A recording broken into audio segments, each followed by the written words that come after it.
Magandang araw, another day, syempre another request granted na naman from the comment section. Ito talaga yung sobrang daming nagre-request. Hindi ko na kayo ma-screenshot lahat at may post dito, pero kung ano lang yung kaya ko, yun ang ilalagay ko dito. So nag-start akong gumamit ng compass para makabuo tayo ng perfect circle.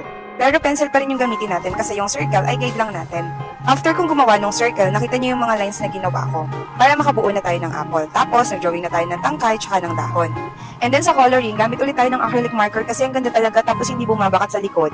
Una kong ginawa, i-trace ko yung mga important part para dun sa outline ng apple. And then, syempre, i-fill natin yung loob ng apple mismo. Mamaya na tayo mag-outline talaga ng color black. Mas gusto ko lang na unahin yung color talaga ng apple. Kasi diba, natatakpan din naman kapag acrylic marker yung ginamit ko. So para hindi na tayo mag-ulit ng outline na black, mamaya na lang siya.